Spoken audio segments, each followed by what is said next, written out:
네, 장관님. 예. 저희가 원인을 계속 찾는 이유는 진단을 해야 해법이 나오기 네. 때문입니다. 저희가 뭐 저녁 한 끼 먹는다고 진짜 소주 한 잔 한다고 이런 문제가 해결되는 게 아니잖아요. 원인을 찾아서 그 원인을 제거하거나 원인에 대한 우려를 불식시키는 게 이유라고 생각합니다. 네.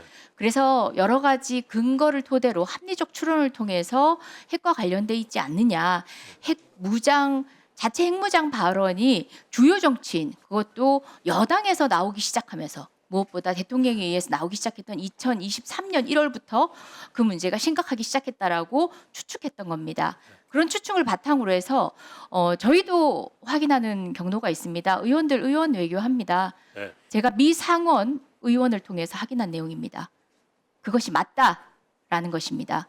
2023년 1월에 대한민국 수장인 국가 원수인 윤석열 대통령으로부터 나온 발언, 그 이후에 워싱턴 선언에 뜬금없이 NPT 체제 하에서의 의무를 다시금 되새김질하는 발언이 나옵니다. 문구가 나옵니다. 그게 바로 일종의 경고성이었다라는 학자들의 분석이 다르지 않다라는 이야기를 들었고요. 무엇보다 2023년 6월부터 핵무장과 관련된 국내 정치인, 여당 정치인의 발언 하나하나, 그 다음에 동태까지도 리스트업이 돼서 미 정부에 그것도 안보실에 보고가 됐다고 합니다. 자, 좋습니다. 이까지입니다. 어떤 의원실인지는 정말 비밀을 전제로 한다면 저 장관님께 또는 TF에 말씀드릴 용이 있습니다. 자, 이걸 바탕으로 그리고 또 거기서 준 정보를 바탕으로 제가 이제 팩트를 하나하나 체크해서 들어가겠습니다. 자, 먼저 묻겠습니다. 국방수권법이라고 장관님 아십니까? 네. 네, 어떤 법이죠?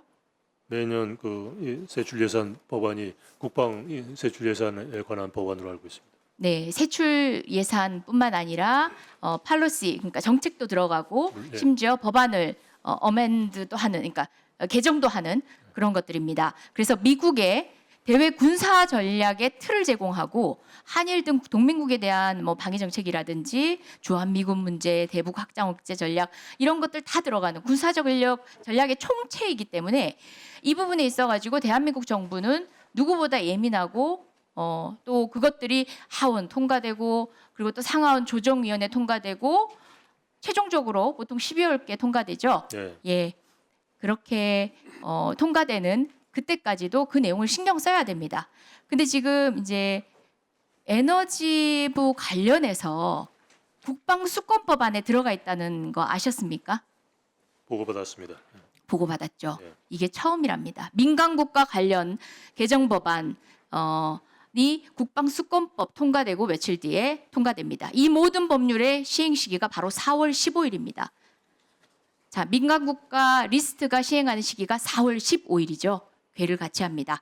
바로 작년 12월, 그러니까 여기 계신 과기부에서 파악하기 이전에 이런 징조가 다 있었다는 겁니다. 관련된 내용에 따라서 개정된 법안을 한번 보겠습니다. 네, PPT. 네. 네. 현행 법안이 왼편이고요. 개정안이 오른편입니다. 현행 법안은 관련해서 에너지부 장관은 이렇게 해서 할 수 있는 권한을 줍니다. 신원조사 등의 이제 다양한 권한을 행사합니다. 개정안에는 The Administrator라고 돼 있는데 이게 뭐냐면 National Nuclear Security Administration 국가 핵안보국의 수장을 이야기합니다. 자, 국가 핵안보국은 어디에 소속된 건지 아십니까? 에너지부입니다. 맞습니다. 에너지부 안에 있습니다. 근데 저희가 보통 그렇게 얘기합니까? 아니, 외교부 장관이 있는데 외교부 장관 아래에 있는 별도의 장에게 어떤 권한을 주는 게 좀 쉽지 않거든요. 자, 왜 국가 핵안보국 수장에게도 이 권한을 주지? 하던 차에 적용시설과 관련해서 구체화시킨 내용을 보면 점점 더 이해가 됩니다.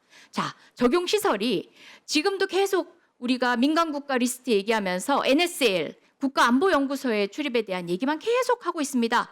그런데 이미 2024년 12월 통과되고 올해 4월 15일 리스트와 같이 발효되는 여기서는 핵무기 생산 및 연구시설과 관련 기술 보유시설도 그 적용이 됩니다. 다시 말해서 핵무기 생산시설 그리고 해군 원자력 추진 관련 부지까지도 출입통제에 해당이 됩니다. 허필 핵입니다. 자, 다시 국방수권법으로 돌아가겠습니다. 아까도 제가 말씀드렸지만 이렇게 에너지부 민간 국가의 보안 강화와 관련된 규정은 이전에는 국방수권법에는 없던 조항입니다. 국방수권법에 들어갔다는 얘기는 단순한 기술 유출과 관련된 단견으로 이제 좁은 시틀로 보는 것들이 아니라 이 모든 것들을 사실 전략자산과 관련된 기술이 뭐 단적으로 얘기하면 핵이고 그것과 관련해서 국방 정책의 큰 틀에서 이 문제를 바라보겠다라는 미 의회와 정부의 의지가 들어가 있는 겁니다. 어떻게 생각하십니까? 민간 국가 리스트 자체가 국가 안보를 목적이 제일 큰 대전제이기 때문에 전 뭐 자연스러운 거라고 생각합니다. 네. 뭐 특별하게 비단 에너지부의 리스트가 아니라는 데 핵심이 있습니다. 이 관련 규정들을 보면요. 이것과 정보를 공유하는 부처가 어디냐면요. DOD, 국방부죠.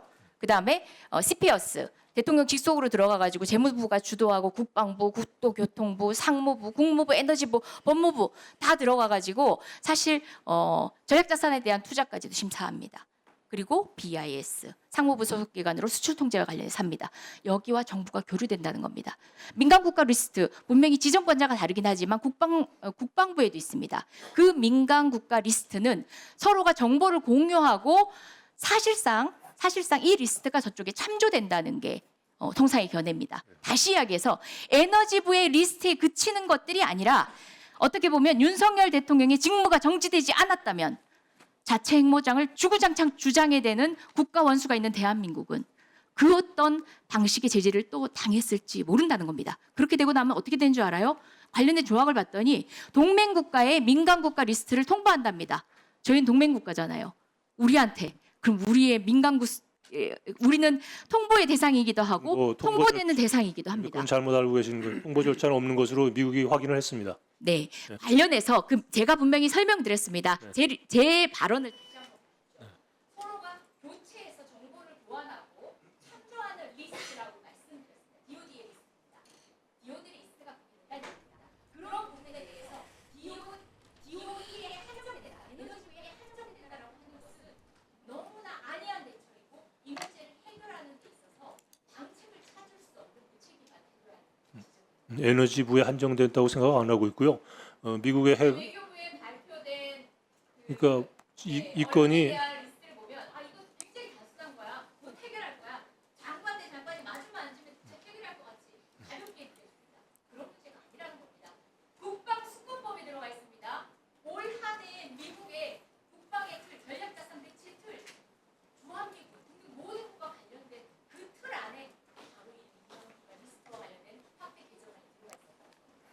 어떻게 봐요? 근데 뭐 또 한 가지 말씀드리고 싶은 건 지난 1월에는 그 원자력 에너지 분야에서 한미 양국이 전략적인 협력을 하기로 하고 MOU도 체결하고 또 상업적인 합의도 이루어진 아주 건설적이고 전략적인 협력이 이루어졌던 시기이기 때문에 그것과 이것이 연결돼서 이런 규정으로 반대로 나갔다는 건 납득하기 어려운 사항입니다. 그래서 아까 말씀드린 꼭 그 국방수권법의 규정이 한국을 타겟해서 들어간 거라고 말씀드릴 그 근거도 없다고 생각이 되고요. 글쎄 뭐 우연의 일치도 있겠지만 하여간 무겁게 보고 있습니다. 가볍게 보고 있지 않습니다. 예.